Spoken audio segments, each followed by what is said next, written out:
Maya had always lived by a simple, cold philosophy.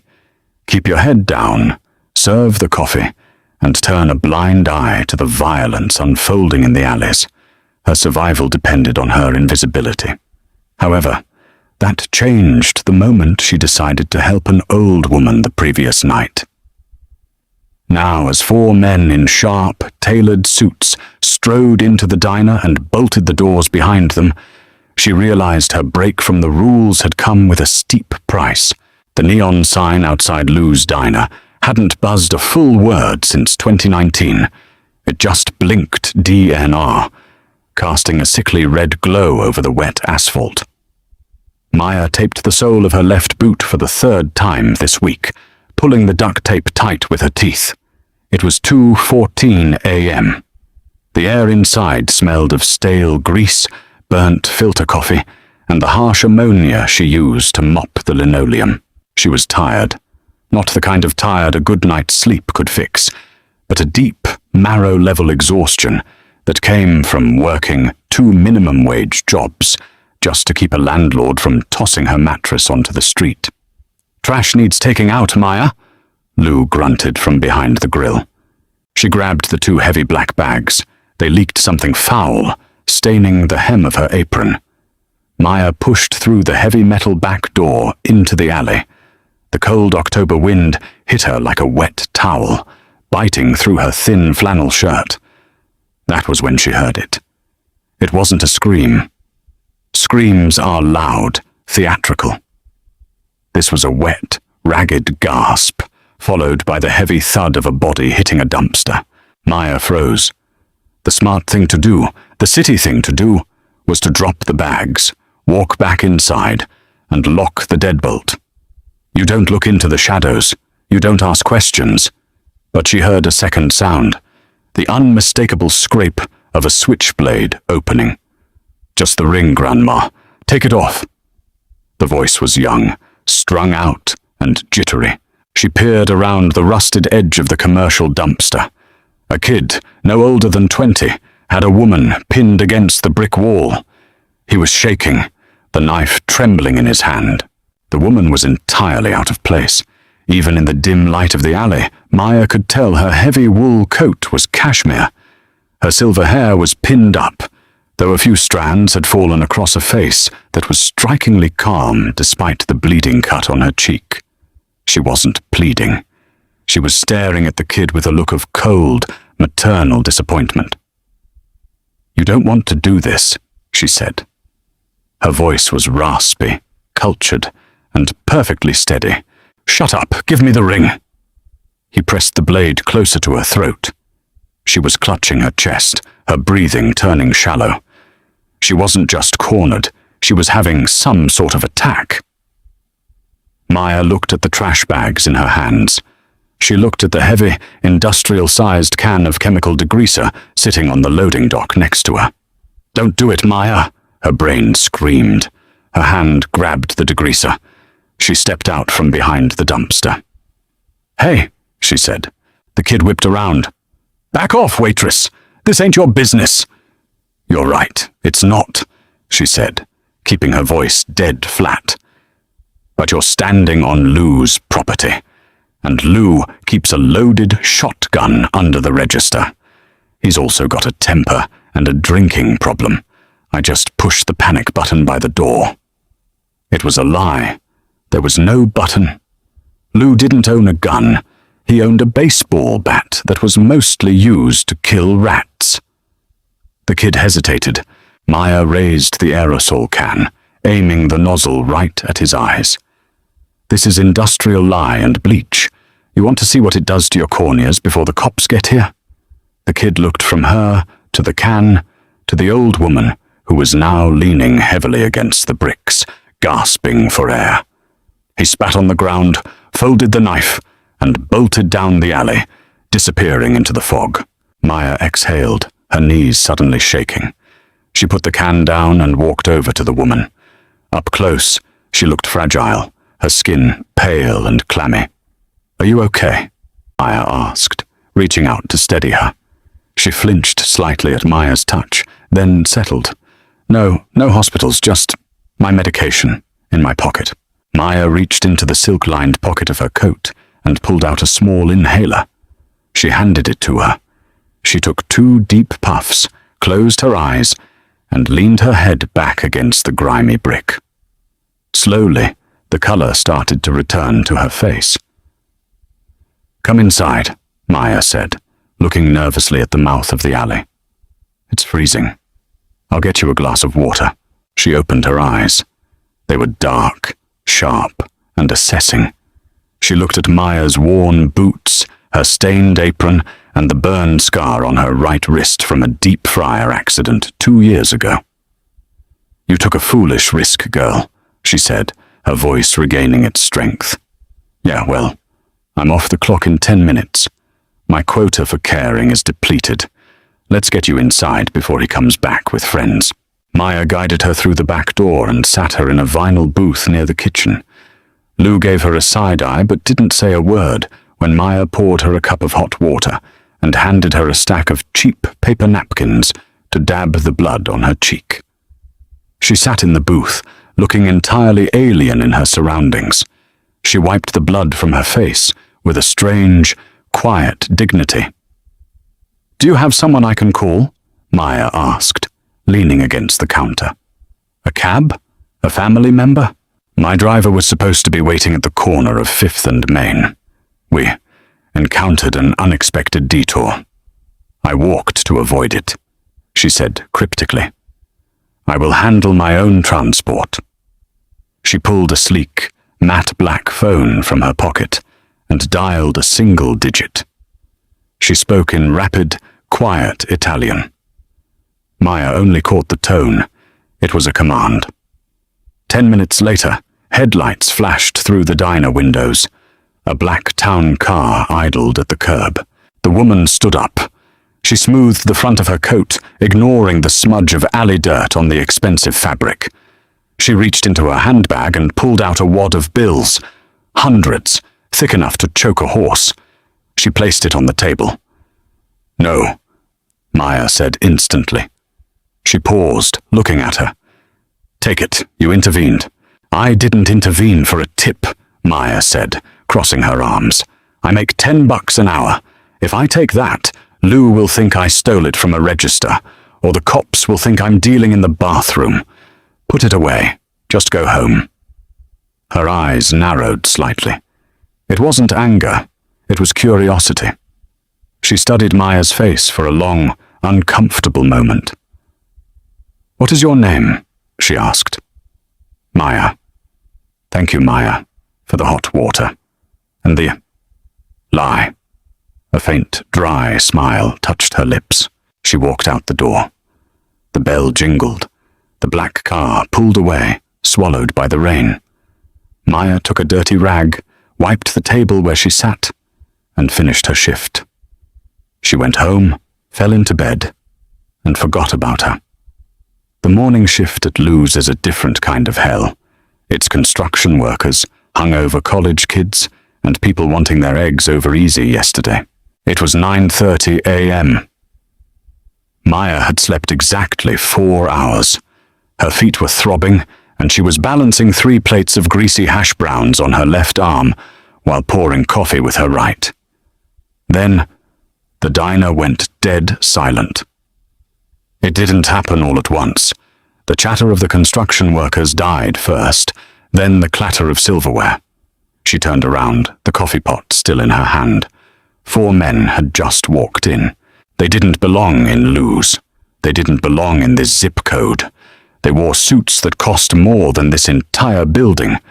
Charcoal gray, midnight blue, tailored to fit shoulders that were impossibly broad. They moved with a terrifying, synchronized stillness. One of them, a giant of a man with a broken nose and eyes like dead coal, walked past the "Please wait to be seated" sign. He walked straight to the front door, flipped the open sign to closed, and turned the deadbolt with a loud click. Panic spiked in her chest.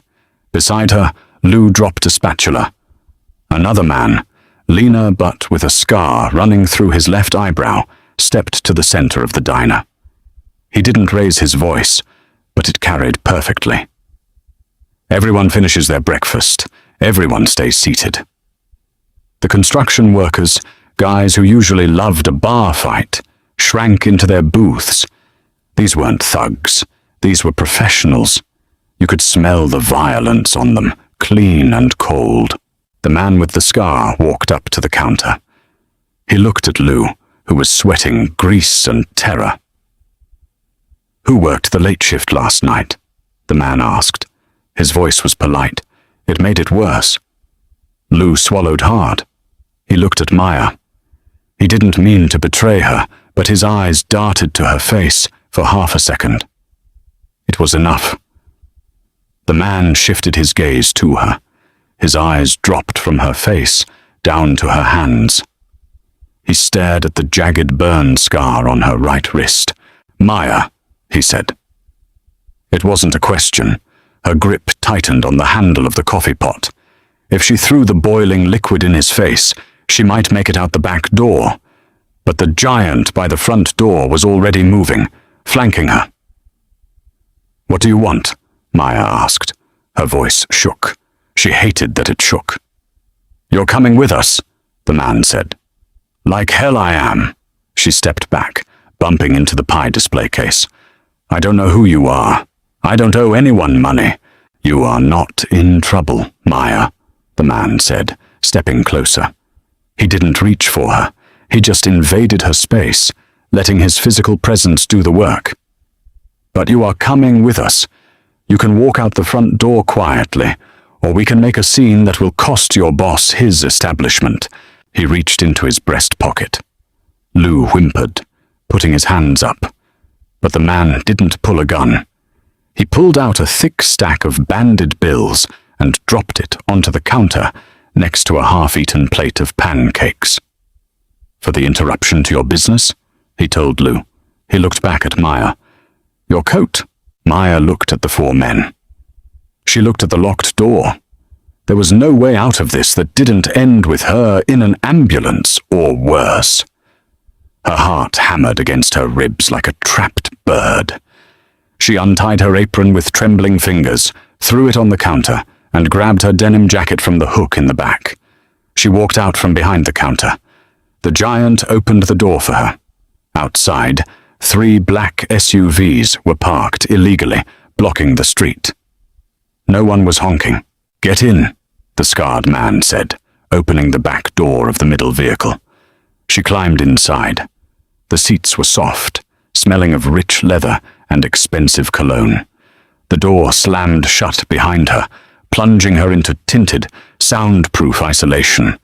The scarred man got in the front passenger seat. "Where are you taking me?" she demanded. The man didn't look back. "To the man you owe a conversation to." "I don't owe anyone anything." "You helped a woman last night," he said quietly. Her stomach dropped. The alley, the cashmere coat, the calm, commanding voice. "The old lady," she whispered. "That old lady," the man said, his tone sharpening into something dangerous, "is Beatrice Rossi, and you are going to see her son." She leaned back against the headrest, closing her eyes. Rossi. Even a waitress scraping plates in the slums knew that name. They owned the shipping yards. They owned the unions. They owned the politicians. She hadn't saved a stray grandmother.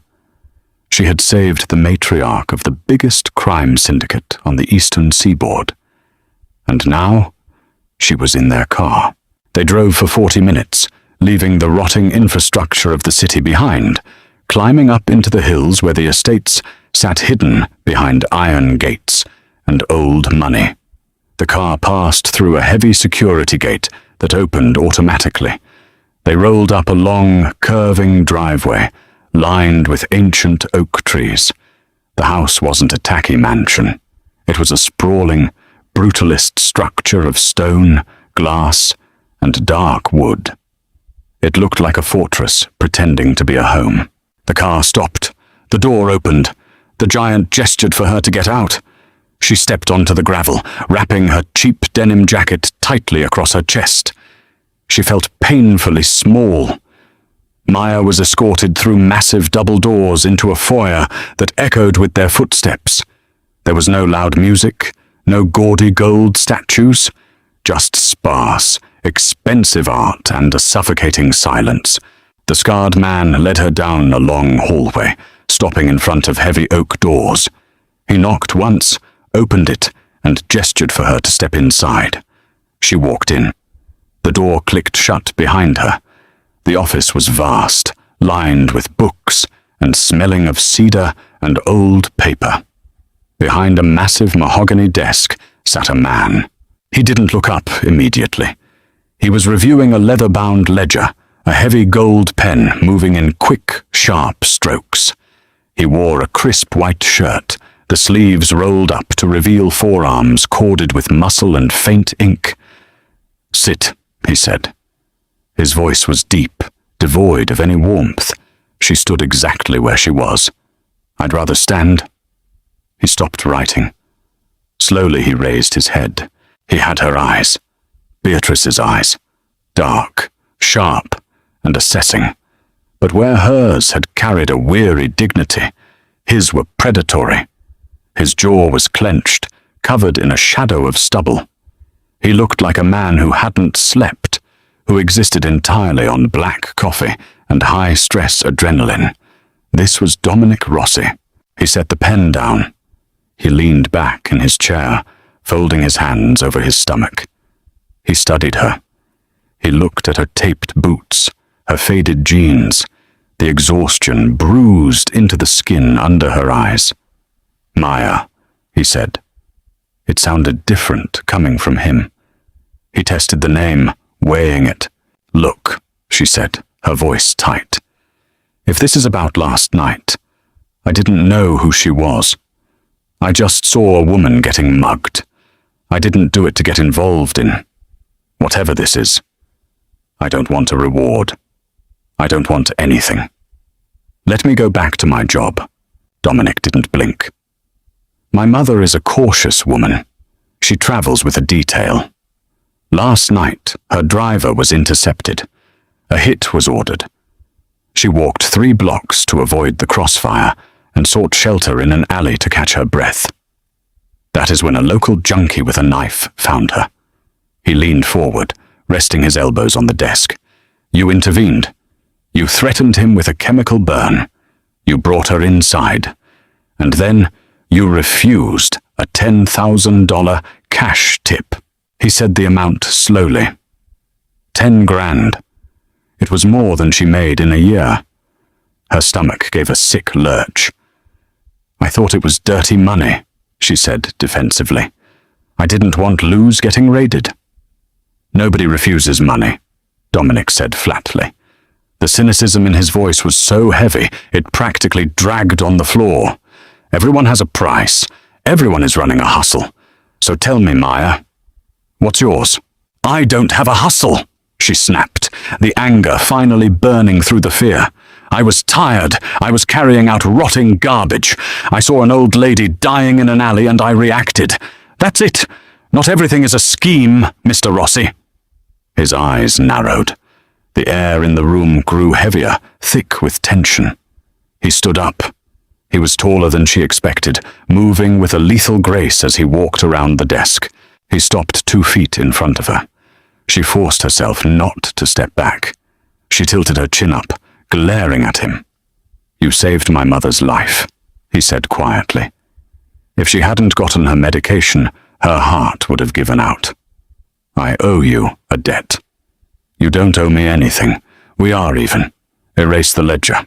"A Rossi does not erase a ledger." He stepped closer, his voice dropping an octave. "You don't understand the world you just stepped into. By touching her, by saving her, you put yourself on the board. The people who ordered the hit on her transport last night, they will scour the city to find out what went wrong. They will find the alley. They will find the diner. They will find you." The blood drained from her face. Dominic watched the realization hit her. His expression softened, just a fraction. Not into kindness, but into a grim reality. You think you can just walk back into the slums and pour coffee? He asked. You're marked. They will take you, break your fingers, and ask you exactly what my mother said and where she went. Maya felt her knees go weak. She reached out, grabbing the edge of a leather armchair to steady herself. I didn't do anything wrong, she whispered. Morality doesn't keep you breathing, Dominic said. He reached into his pocket and pulled out a small, heavy black phone, identical to the one his mother had used. He held it out to her. What is that? She asked. Your lifeline. You work for me now. She stared at him. I pour coffee. Not anymore, Dominic stated, leaving absolutely no room for debate. You live here, on the estate. You will be assigned a security detail. You will be given a salary. In exchange, you will stay out of sight and do exactly as you are told until I dismantle the family that tried to touch my mother. You're kidnapping me, she said, her voice rising in panic. I am keeping you alive, he corrected coldly. Take the phone. Maya looked at the phone in his outstretched hand. She looked at the dark, unyielding expression on his face. He wasn't giving her a choice. He was giving her an order wrapped in a threat disguised as protection. She reached out and took the phone. His fingers brushed hers. They were warm, a sharp contrast to the ice in his eyes. Good, Dominic said, stepping back. Rocco will show you to your room. Do not try to leave the grounds. If you run, I cannot protect you. He turned his back on her, walking back to his desk. He picked up his pen. The conversation was over. She was dismissed. But as she walked toward the heavy oak doors, clutching the burner phone like it was a grenade with the pin pulled, she realized the terrifying truth. She hadn't just saved Beatrice Rossi. She had sold her life to her son. Her room was the size of Lou's entire diner. It smelled of lavender and expensive wood polish. The bed was massive, swallowed by heavy silk comforters, and the closet was already stocked with clothes in her size. Denim, cashmere, soft cotton. None of it had a price tag. None of it felt like hers. For 3 days, she didn't leave that room. She paced. She stared out the reinforced glass windows at the manicured lawns. A man named Rocco, the giant who had flipped the sign at the diner, stood at the end of her hallway. He didn't speak. He just existed, a mountain of muscle wrapped in a tailored suit, making sure the bird didn't leave the cage. On the 4th night, the silence broke her. It was 3 a.m. Her body clock was hardwired for the graveyard shift. She swung her legs out of bed, ignoring the plush slippers on the rug, and walked barefoot to the heavy oak door. She turned the handle. It wasn't locked. She stepped into the hallway. Rocco was there, leaning against the wall, drinking espresso from a tiny porcelain cup. He looked at her. I want to go to the kitchen, she said. Her voice was raspy from disuse. Rocco set the cup down on a side table. He didn't argue. He just nodded and led the way down the sweeping staircase, through the cavernous dining room, and into a kitchen that looked like a Michelin star prep station. Stainless steel, slate floors, massive industrial refrigerators. Do you want the chef woken? Rocco asked, his voice a low rumble. No, she said quickly. Just leave me alone. Please, stand outside. He hesitated, then stepped out into the corridor, leaving the swinging door open a crack. She breathed in. The smell of cold metal and sanitizer grounded her. It wasn't grease and bleach, but it was familiar enough. She opened cabinets until she found a heavy bag of coffee beans, a grinder, and a standard drip machine hidden behind the fancy espresso makers. She needed to do something with her hands. She measured the beans. She poured the water. The rhythmic, mechanical process settled the frantic buzzing in her skull. The machine hissed and sputtered.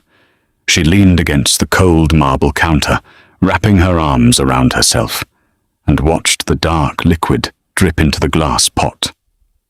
"You're making a mess of the grind ratio." She jumped, spinning around. Dominic was standing in the doorway opposite Rocco's post.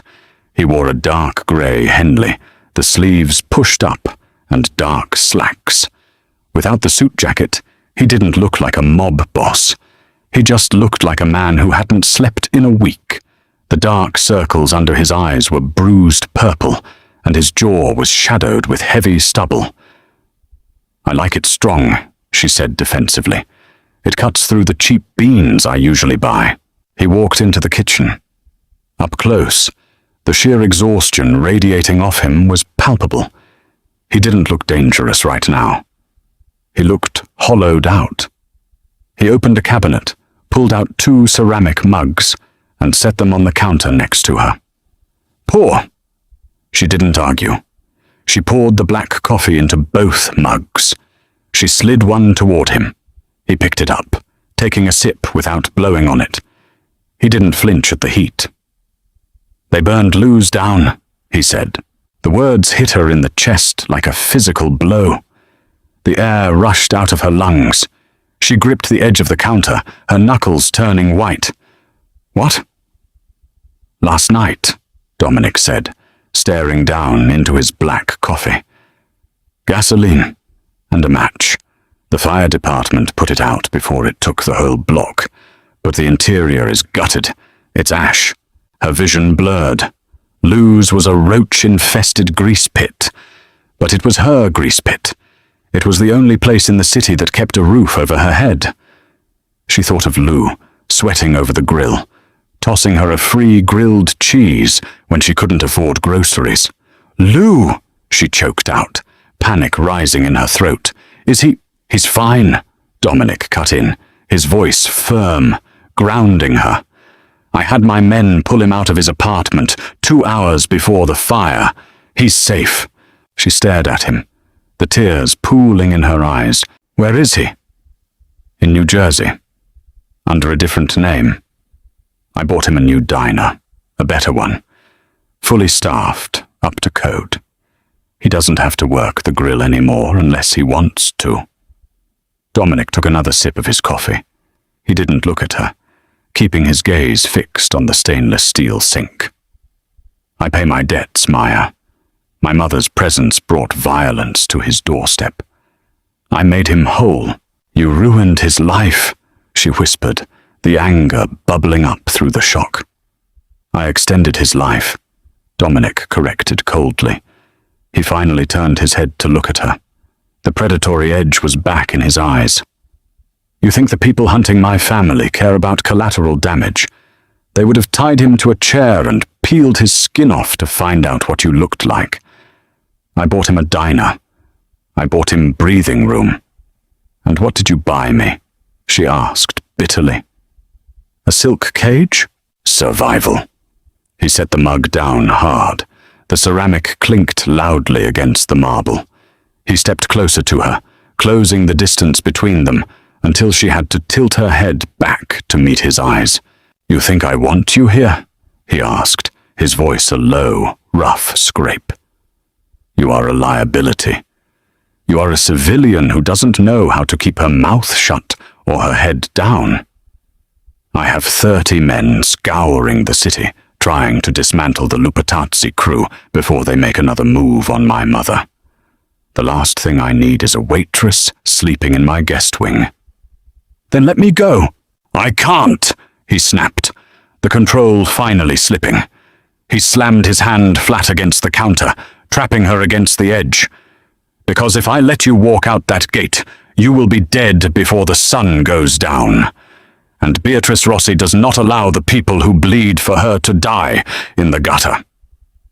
You are my responsibility now, whether either of us likes it or not." They stared at each other, breathing hard. The kitchen was dead silent, except for the faint hum of the refrigerators.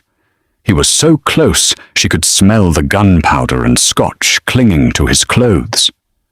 Slowly, the anger drained out of his face, leaving only that bone-deep exhaustion. He pushed off the counter, stepping back and running a hand over his face. Learn to live with the silk cage, Maya, he said quietly. He turned and walked out the back door, leaving his coffee half-finished on the counter. 2 days later, the war came to the front door. Maya was in the library. Beatrice had summoned her. She sat by the fireplace, wrapped in a thick wool shawl, sipping tea. She looked older than she had in the alley. The cold, damp weather was sinking into her joints. "Dominic is angry with you," she said, not looking up from the leather-bound book in her lap. "Dominic is angry with the world," she replied, sitting in the armchair opposite her. She wasn't intimidated by her anymore. She was too tired for fear. A faint smile touched her lips. "He has had to be. When his father died, the wolves circled. Dominic had to become a monster to keep them at bay. He resents your presence because you remind him of a world where people help each other without a ledger." She closed her book and looked at Maya. "You are a complication, Maya. But you are a necessary one. You remind him." She never finished the sentence. The front windows of the library exploded inward. It wasn't a crash. It was a deafening, concussive boom that rattled the teeth in her skull. Glass rained down like diamond shrapnel. Before the shards even hit the Persian rug, the deafening chatter of automatic gunfire tore through the air. "Get down!" she screamed, lunging across the coffee table. She grabbed Beatrice by the shoulders and dragged her to the floor, pulling her behind the heavy, reinforced oak desk in the corner. The library doors kicked open. Rocco burst in, a massive assault rifle in his hands. He didn't even look at them. He just laid down a wall of suppressive fire toward the shattered windows. "Stay down!" Rocco roared over the noise. "They breached the east gate!" The house alarms were shrieking, a high-pitched wail that disoriented her. Beatrice was clutching her chest, her breathing shallow and fast, her inhaler. She patted down her cardigan. Nothing. "Rocco, she needs her medicine!" she yelled. "It's in the foyer, on the console!" Rocco shouted back, swapping a magazine with terrifying speed. "Don't move!" He ducked out of the room to cover the hallway. Maya looked at Beatrice. Her lips were turning blue. She was going into cardiac distress. Waiting wasn't an option. She crawled on her stomach, ignoring the bite of broken glass digging into her palms and knees. She scrambled out of the library and into the massive hallway. It was a war zone. The smell of sulfur and pulverized plaster choked the air. 2 of Dominic's guards were dead on the marble floor. Gunfire echoed from the front foyer. She stayed low, using the decorative marble pillars for cover. She could see the foyer console table 50 feet away. A small black purse sat on top of it. She made a break for it. She sprinted across the open space, grabbed the purse, and dropped hard to the floor behind the heavy oak staircase, just as a line of bullets chewed through the plaster where her head had been a second before. Her heart hammered against her ribs. She pulled the inhaler from the purse. She had it. "Drop it!" The voice came from right above her. She froze. She slowly looked up. A man in tactical gear stood on the 3rd step of the stairs, a suppressed pistol aimed dead at her face. He wasn't one of theirs. He was wearing a dark balaclava. He didn't want the inhaler. He wanted her. He recognized her from the diner. "Stand up, slowly," he ordered. She tightened her grip on the small plastic inhaler. She didn't have a weapon. She didn't have Lou's bat or a can of degreaser. All she had was adrenaline and spite. She planted her feet to stand. As she rose, she didn't put her hands up. She lunged forward, driving her shoulder directly into his kneecap. He grunted, his leg buckling, but he didn't fall. He brought the butt of the pistol down hard against her shoulder blade. Pain flared down her spine, dropping her to her knees. He grabbed a fistful of her hair, yanking her head back to put a bullet in her brain. A gunshot rang out. It didn't come from the tactical guy. The man holding her hair went rigid. A dark hole blossomed in the center of his forehead. His grip loosened, and he collapsed backward down the stairs, dead before he hit the marble.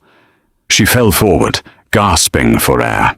Dominic stood at the top of the stairs. He was bleeding from a graze on his cheek, his white shirt stained with red. He held a smoking 9mm pistol in his right hand. He was breathing heavily, his eyes wild and completely devoid of humanity. He looked like the monster his mother said he was. He bounded down the stairs, stepping over the dead body, and grabbed her by the arms, hauling her to her feet. "Are you hit?" he demanded, his hands gripping her tight enough to bruise. "Maya, look at me. Are you hit?" "No," she gasped, holding up the inhaler. "Your mother.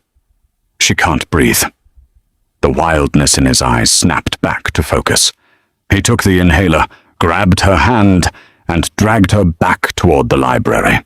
The gunfire had stopped. Rocco and the surviving guards were securing the perimeter. Dominic slid behind the desk. Beatrice was grey, barely conscious. Dominic shoved the inhaler into her mouth and pressed the canister twice. They knelt there on the ruined carpet, waiting. Slow, agonizing seconds passed. Finally, Beatrice took a ragged, deep breath. Her eyes fluttered open. She looked at Dominic, then at Maya. She reached out with a trembling hand and gripped her wrist, the one with the burn scar. "Ledger cleared," she whispered. Dominic slumped back against the mahogany desk, dropping his gun. He looked around the destroyed library, the shattered glass, the blood on the floor. Then he looked at Maya. Her hands were bleeding. Her jeans were torn. She was shaking so hard her teeth rattled. But she hadn't run. She hadn't hid in her room. Dominic reached out. He didn't say a word. He just took his blood-stained thumb and gently wiped a streak of dirt and plaster from her cheek. It was a terrifyingly tender gesture from a man whose hands were built for violence. "You're not a waitress anymore, Maya," he said quietly, his voice carrying over the wail of the sirens approaching in the distance. She looked at the blood on his shirt. She looked at the gun on the floor. She thought of Lou's diner, reduced to ash.